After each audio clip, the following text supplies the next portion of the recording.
আসসালামু আলাইকুম। যে যেখান থেকে আমার ব্লগটা দেখছেন, আশা করি সবাই ভালো আছেন। আলহামদুলিল্লাহ আমরাও ভালো আছি। আমাদের বাসার আশেপাশে সব ধরনের সুপার শপে মাছ পাওয়া যায়, তবে বড় বড় মাছ, বড় স্যালমন, তারপর ফ্রেশ স্যালমন, তারপর ছোট চিংড়ি, তাছাড়া বড় চিংড়িটাও একটু অন্যরকম, যেটা আমরা বাংলাদেশে খেয়ে থাকি। তো সেগুলো কেনার জন্য আজকে একটা মাছের শপে আসলাম।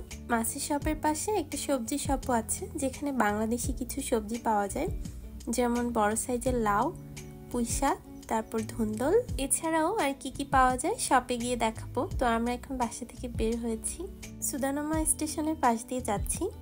আর এখানে ল্যাম্পপোস্টগুলোর মাথায় এত কবুতর বসে বসে আছে, প্রত্যেকটা ল্যাম্পপোস্টের মাথায়। তাছাড়াও বিভিন্ন গ্রিলের মাথায় বসে আছে। সাধারণত আমরা আমাদের বাসার আশেপাশে যেসব গ্রোসারি শপ আছে সেগুলো থেকেই বাজার করি, তবে আজকে একটু দূরে এবং অন্যদিকে এসেছি শুধুমাত্র মাছ কেনার জন্য, কারণ এখানে খুব সুন্দর মাছ পাওয়া যায়। মরিশিয়াস সুদানমা, এখানে শুধু মাছ কেনার জন্যই আসি, তবে অনেকদিন আসা হয়নি, আজকে এলাম অনেকদিন পর। এইটা যে শুধু মাছের শপ এমন না, মরিশিয়া সুদানমা বড় একটা শপিং মলের নিচতলায় মাছের শপে এলাম। প্রথমের দিকটা সবজির শপ। আমার তেমন কোনো সবজি লাগবে না, কারণ আসার পথে একটা ফার্মার শপ থেকে অনেক সবজি নিয়েছি। ইউকে আর ওর বাবা সোজা মাছ দেখতে চলে যাচ্ছে, আর আমি ভাবলাম এদিকে কি পাওয়া যায় একটু দেখি। এগুলো খুবই লোভনীয়। আর এপাশে মিষ্টি আলু সেদ্ধ করা আছে, মিষ্টি আলুর পাশে তরকারিতে ব্যবহার করা আলুও সেদ্ধ করা আছে। এক প্যাকেটের মূল্য 320 ইয়েন, 330 ইয়েন এরকম। আর এই যে বাংলাদেশের বেগুনের মতো বড় বড় গোল, একটা কালো আর একটা সবুজ, এগুলো তেলে ভেজে খেতে খুব মজা লাগে। আর এই পাশে এই যে চাল কুমড়ো আছে কেটে রাখা অর্ধেক করে। আর এই পাশে আছে পুঁইশাক, একটা প্যাকেটে মাত্র 5টা করে পিস, আর এটার মূল্য হচ্ছে ভ্যাট সহ 170 ইয়েন। আর এই কাঁচামরিচটা খুবই ঝাল, যারা ঝাল খেতে বেশি পছন্দ করেন তারা এটা খেয়ে দেখতে পারেন, যদিও এই মরিচটা এখন বিভিন্ন শপে পাওয়া যাচ্ছে। সবজির পরে আছে বিভিন্ন রকমের ফ্রুটস, আর ফ্রুটসের পরে মাছের শপ। সবজির আরেক পাশে এসে দেখি বিশাল বড় একটা লাউ, আর এই লাউটার মূল্য হচ্ছে 861 ইয়েন ভ্যাট সহ। এবার চলে এলাম মাছের শপে। আর মাছের শপে এসে প্রথমেই দেখতে পেয়েছি সেই স্যালমন, যেটা আমি খুব পছন্দ করি, বড় বড় পিস এবং অনেক মোটা মোটা করে কেটে রাখা। আগের বাসায় যখন কোদাইরাতে ছিলাম তখন একটা মাছের শপে যেতাম, আর সেখানে এরকম বড় বড় পিস করা স্যালমন পাওয়া যেত, যেটা খুবই ভালো লাগতো। কিন্তু তখন মূল্য ছিল অনেক কম, এক পিস 150 ইয়েনের মতো, আর এখন এক পিস 200 ইয়েন হয়েছে।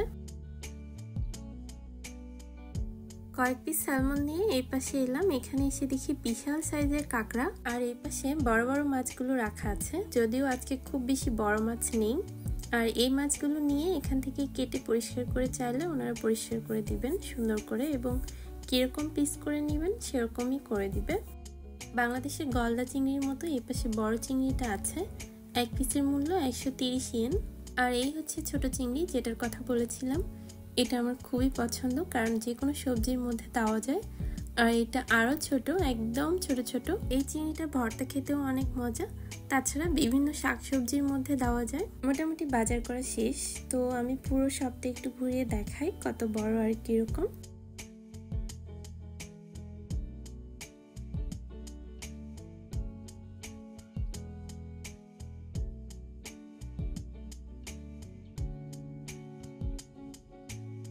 এই মাছটার নাম মাগুরো, যদিও খেয়ে দেখিনি, তবে বাংলাদেশের মাগুর মাছের মতোই দেখতে। আর এদিকে অনেক রকমের মাছ রাখা আছে।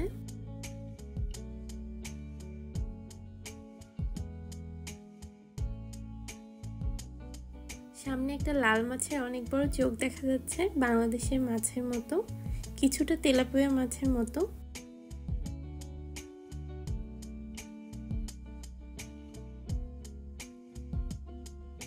একপাশে এরকম বিভিন্ন রকমের সি ফুড রাখা আছে। সি ফুড আমি একদম পছন্দ করি না, ইউকির বাবা আবার খুব পছন্দ করে। আর এগুলো সমুদ্রের নিচ থেকে নিয়ে আসা, পানির নিচে যেগুলো হয় সেগুলো আর কি। এই পাশে মাছের ডিম, বিভিন্ন রকমের মাছের ডিম, ছোট বড় অনেক রকম। এগুলো জাপানিজরা বেশিরভাগই এরকমই খায়, কোনো রান্না করে না। এখানে শুধু স্যালমনের পেটিগুলো রাখা আছে, অনেক মোটা মোটা পেটি। মোটামুটি পুরোটা ঘুরে দেখানোর চেষ্টা করেছি। তো এখন আমরা সব থেকে বের হচ্ছি। মাছের শপ থেকে বের হওয়ার পর ইউকি বাবু এখানে কেকের শপ দেখে চলে এসেছে। তার কেক খুব পছন্দ এবং কেকের শপে এসে দেখে ডোনাট। তো ডোনাট কখনো খেয়ে দেখেনি, বইয়ে পড়েছে, এই কারণে মনে হচ্ছে ডোনাট খাবে আজকে, তাই ওর জন্য আবার একটা ডোনাট নিচ্ছি। এরপর এলাম পাশে আরেকটা শপের নাম হচ্ছে এওন। তো এখানে এসে দেখি ধুন্দল পাওয়া যাচ্ছে, ভাবলাম একটা ধুন্দল নেই। ধুন্দলগুলো খুবই সুন্দর, কচি এবং অনেক বড় বড়। বুঝলাম না এখানে এত নান রুটি কেন, অনেক নান রুটি রাখা আছে। একটার মূল্য 250 ইয়েন করে, আর এক একটা অনেক বড় বড়। তাছাড়া কেটে কেটেও প্যাকেট করে রাখা আছে। সিঙ্গারা রাখা আছে, আরও বিভিন্ন ধরনের ইন্ডিয়ান খাবার এখানে রাখা আছে। আমাদের সব কেনাকাটা শেষ, তো এখন বাসায় যাচ্ছি। আশা করি মাছের শপটা অনেক ভালো লেগেছে, কারণ এখানে এমন কিছু মাছ পাওয়া যায় যেটা অন্য শপে নেই।